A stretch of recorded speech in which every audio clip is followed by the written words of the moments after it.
Which Mavericks are canonically the most powerful? Starting with Mega Man X1, we have quite the roster of powerful Mavericks. Chill Penguin is who most people would consider to be the weakest, but even Chill Penguin has a decent arsenal. At first it looks like he can cause snowstorms, but really I think that has to do with some pulley system he has set up in his ceiling. His actual abilities are still pretty powerful though, because he's even able to turn you into an ice cube as well as make several ice sculptures, which is very impressive. Obviously it goes without saying, he's not going to be the most powerful though. On the opposite side of the spectrum, we have Flame Mammoth, who spits super hot fire. Now, we all know that the ability to shoot fire is pretty powerful objectively. I mean, this could destroy houses at the very least. Not to mention, Flame Mammoth is pretty big and he uses his size to his advantage, so while he's nothing to sneeze at, he's still probably not the most powerful. Armored Armadillo is also going to miss his chance to be the most powerful. While he does have some nice armor, sporadic moves, and even a laser that he shoots out of his forehead, he just doesn't have anything powerful enough in his arsenal to compete with some of the other guys from this game. For example, Launch Octopus has literal missiles, and a lot of them. Like, all this guy does is shoot out a ton of missiles and make giant whirlpools in the water. I mean, this guy is just a complete menace, but even still, he is not the most powerful. Spark Mandrill in this game is so bad that people made up the term Spark Mandrill Syndrome to describe easy boss fights that you can just chain over and over like this. But this video is about the most canonically powerful Maverick, meaning how the actual fight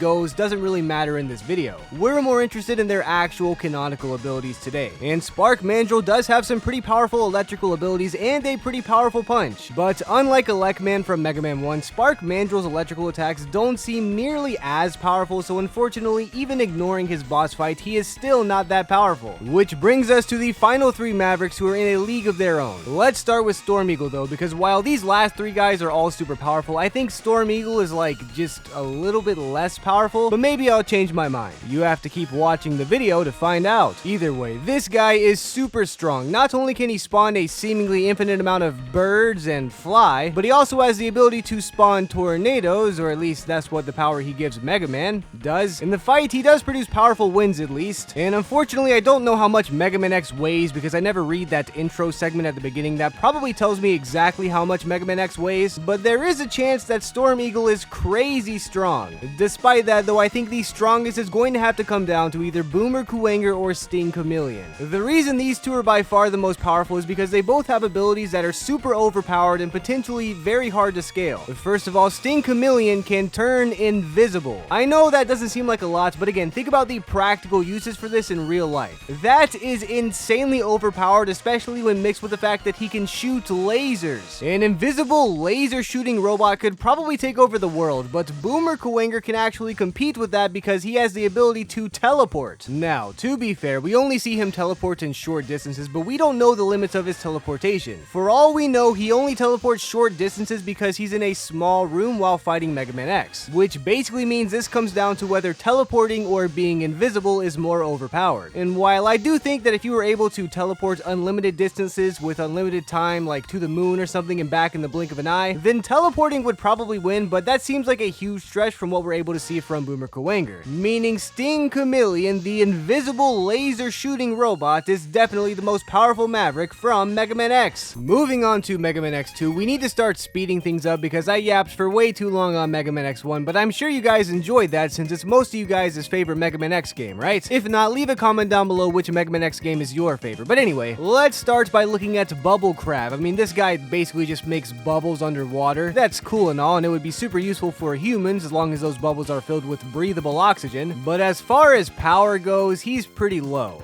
Wire Sponge is generally in the same boat. He's a little bit more powerful because he has a grappling hook, and when he gets super angry, he has that electrical power, which is cool, but overall, he's not super impressive. Wheel Gator, on the other hand, is just a crocodile, but like a super extra strong one that can shoot spike wheels out of somewhere. This guy is certainly more powerful than any biological crocodile, but he's not the most powerful Maverick. Overdrive Ostrich is just super fast. I don't know how fast he is, but he's not fast enough to be super impressive to me. Yes, he can shoot laser boomerangs as well, so he's not a pushover by any means, but it's going to take a lot more than speed and laser boomerangs to be the most powerful Maverick from this game. Now, Morph Moth is a butterfly, which you think would be frail and fragile, but this butterfly actually sprinkles some sort of chemical on you during the fight fight. Now, chemical warfare is OP. In fact, it is so OP that it was banned by the Geneva Convention. But unfortunately, we do not know what chemical morph moth is sprinkling on poor Mega Man X. If we did, maybe we could scale him properly because it does have the potential to be very scary, but I think with this little information available, we can only agree that he's not going to be the most powerful. Flame Stack, however, is our resident fire Maverick, and he's certainly powerful and would be our go-to powerful Maverick if no one from Mega Man X2 had any impressive feats. But we have two Mavericks who may be completely cracked, and the first of which is Magnus Centipede.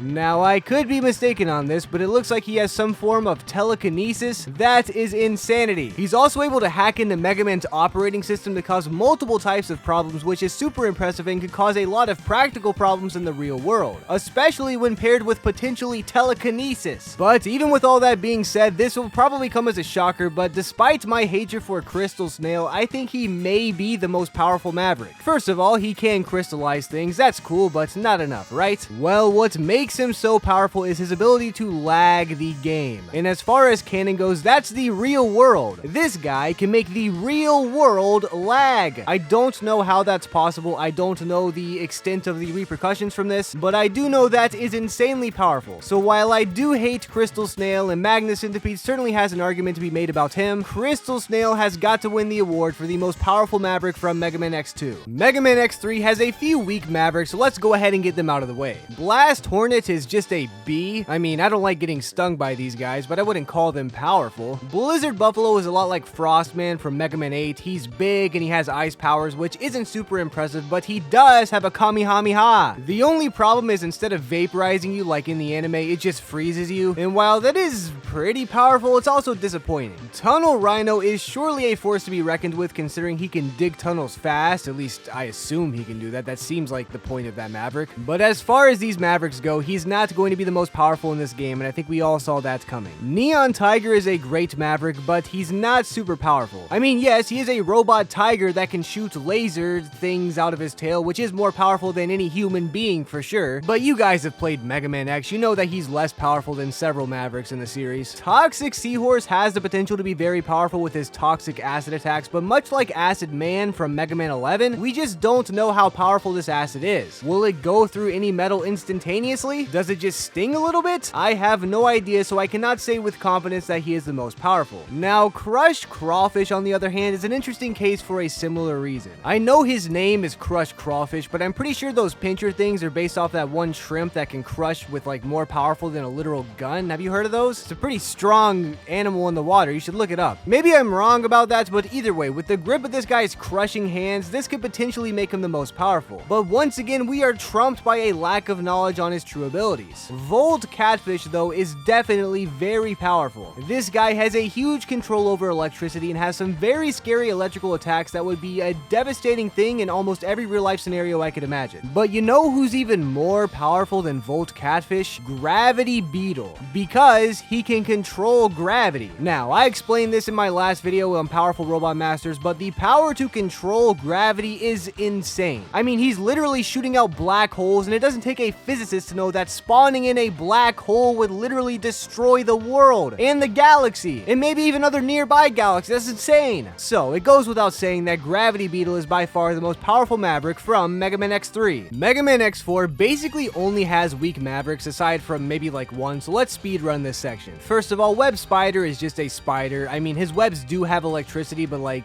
as much as I hate spiders, even I would not be scared of this guy. Storm Owl is just a nerd. He's no Storm Eagle, and he never will be. Jet Stingray can fly, so like, he would work pretty well as some sort of attack vehicle, but like, that's kinda lame, and I hate this guy. Frost Walrus is a lot like Blizzard Buffalo from Mega Man X3, who's a lot like Frost Man from Mega Man 8, but Frost Walrus has one big problem. He has no Kamehameha, so he's pretty much exactly like Frost Man from Mega Man 8. Cyber Peacock actually does have the potential to be a pretty powerful Maverick with his hacking abilities and his tracking attacks and such, but he doesn't have the attack strength for me to consider him to be actually powerful. If it turns out that he's able to hack into stuff super easily, then he could definitely be the most powerful, but we just don't have enough canon information on that as far as I'm aware. Slash Beast is pretty strong. I mean, he's a very generic fighting Maverick, so he's going to be strong, but I mean, there is another Maverick that's going to be more powerful than this guy, and it's not going to be Split Mushroom. Now, Split Mushroom once again could be very powerful in a similar manner to Morph Moth the Butterfly, because he sprinkles some sort sort of hallucinogenic chemical on you. Now, since he is a mushroom, I would guess that it's some form of psilocybin or some type of synthetic psilocybin, since it works on Mega Man X, the robots, but I actually don't know. Either way, I think we all know the most powerful Maverick from this game is Magma Dragoon. I mean, every other Maverick is fairly weak for a variety of reasons, and this guy is just a super strong fighting type Maverick with fire powers. Not only does he have the power of fire, which is devastating as we all know, but he can also use Tekken moves. That's pretty powerful if you ask me, and you are asking me since this is my video, so Magma Dragoon is definitely the most powerful Maverick from Mega Man X4. With the first half of the Mega Man X games taken care of, it is of course time to move on to the second half, which is generally considered to be worst in the first half, and well,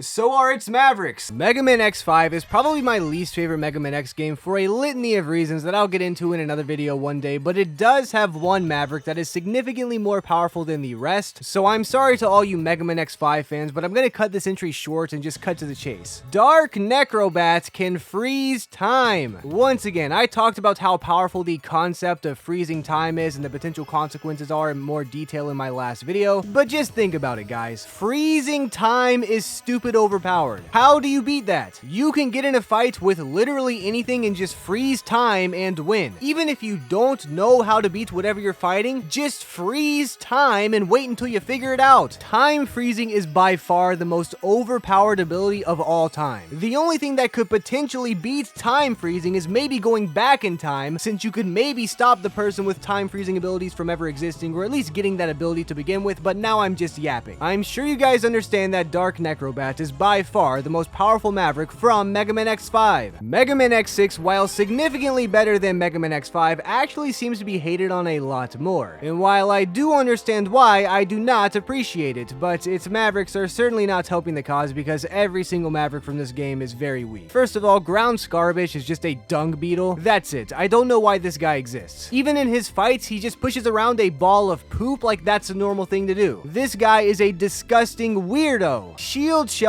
is also pretty weak. Yes, he has very high defensive stats, but you know what else has high defensive stats? A literal rock. Yeah, that's pretty much what this guy is, because his attacks are weak and so is he. Blizzard Wolfang is just a dog with ice powers. He may even be the weakest Ice Maverick we've looked at so far, but maybe if you subscribe, I'll make a video ranking every single Ice Maverick from Mega Man. Commander Yamark is super cool and maybe even the coolest Maverick from this game, but he's sadly very weak. He looks strong, he's a flying Maverick with a gun arm and even some bugs he has to control, but he doesn't utilize them at all in his fights, and on top of that, he just doesn't seem like he would be a big threat in the real world, but he does have potential. Metal Shark Player certainly has the most powerful name, but he's just a dumpster diving shark that somehow managed to get his hands on some anchors that he can throw. I mean, he's clearly very strong, like the ability to lift an anchor and throw it is impressive, but he's not all that powerful as far as Mavericks go. Infinity Majinion is potentially very powerful because he has Shadow Clone Jutsu, which can certainly be overwhelming, but just like the original Shadow Clone Jutsu from Naruto, these guys are pretty easy to take out if you have some area of effect attacks or something, so while he would be annoying to deal with, I don't know if I could call him the most powerful. Rainy Turtleoid is certainly very large, but he is not in charge. Again, he would be very annoying to take down, but despite his size, he just doesn't seem all that powerful to me, which only leaves us with Blaze Hednix, who once again is a fire Maverick. I mean, yeah, this guy could just very easily wreak havoc on the world with his fire abilities, and on top of that, the ability to fly. I mean, this guy could do some serious damage, so while all these Mavericks are pretty weak, I'd say Blaze Hednix is the most powerful Maverick from Mega Man X6 by default. Mega Man X7 is so weird. I genuinely have no idea who the most powerful Maverick could be. I mean, Gothstorm Eagle certainly cannot be the most powerful. He barely does anything. Tornado Tunyon is literally just an onion. Ride Borsky is basically just a motorcycle or a one-wheel that you could just ride around. Splash Warfly just has a water gun. I mean, these guys really stink as far as power goes. Soldier Stone Kong is at least a monkey, and I do like monkeys. Plus, he's decently strong, but nothing impressive. He's certainly stronger than those other first guys I just said, though, believe me. Flame Hyenard might seem powerful, but I feel like he relies on that giant Star Wars walker thing that can somehow survive walking around in the lava. And does that really count as Flame Hyenard himself? I mean, maybe, but even if it does, he's still not super powerful. But now I have a similar question with Vanishing Gungaroo. Does the Gundam mech thing count as him? If so, then maybe he is the most powerful, just because he has a big mech. But if not, then no, he's just a tiny kangaroo. Or, I'm sorry, a gungaroo. And if the mech doesn't count, then the most powerful Maverick has got to be Snipe Anteater, just because I assume he's a great hacker, which would cause a lot of problems in the real world, making him super powerful. I know that sounds lame and like a cop-out, but I mean, if he could take over the world in like 30 seconds with his hacking abilities, I would call that powerful. But again, maybe Vanishing Gungaroo's mech should count as part of him, but who knows. Either way, I'm going to go with Snipe Anteater as the most powerful Maverick from Mega Man X7, but they are all very stupid and weak Mavericks. Mega Man X8 is a significant improvement over Mega Man X7 in pretty much every single way, and the Mavericks are certainly no exception. But Optic Sunflower is still pretty weak. I mean, I know he has solar rays or whatever, but he's still a sunflower. That's pretty weak. Avalanche Yeti is just like Frost Walrus and Frost Man and Blizzard Buffalo. It's just the token Ice Maverick in this game, and I don't think he brings anything super impressive to the table. Earthrock Trilobite has attacks that take up the whole screen and look pretty powerful, but to me, he doesn't seem that powerful realistically. I mean, these are just crystals or rocks or something, and they aren't even moving that fast, so he's not as strong as he seems like. Plus, they're easy to break even, so I mean, whatever. Bamboo Pandemonium is super big, just like Rainy Turtleoid, but he's still not the most powerful. But he is cute though, because he is a panda, so that's nice at least. Dark Mantis is super cool and probably my favorite Maverick in this game, and while his stealth is certainly cool and practically useful, I still don't think he's all that powerful relative to the other Mavericks. Because I mean, he's definitely decently powerful, nothing to sneeze at, but also not amazing. Burn Rooster is the token fire Maverick from this game, and I mean, yeah, he's certainly powerful, but again, not the most powerful, at least not in this game. He would easily be the most powerful for Mega Man X7, let me tell you. Gigabolt's Man-O-War, on the other hand, is where things start to get spicy, which is ironic because the last guy was literally on fire. But look at this guy's attacks. Yes, in the boss fight, these are annoying, you just have to wait them out and, you know, stay still, but my goodness gracious, that is a lot of electricity. This can mess up an entire city grid and possibly even more. It's certainly a deadly amount of electricity for humans, but that goes without saying. Gigabolt's Man-O-War would easily be the most powerful Maverick from this game if it wasn't for Gravity and Tunyon.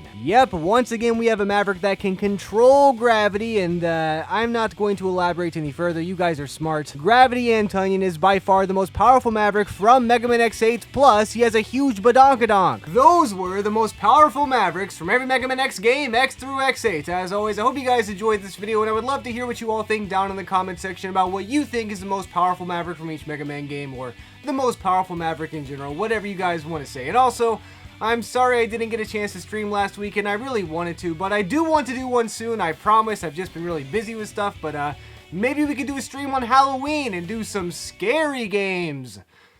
Ooh.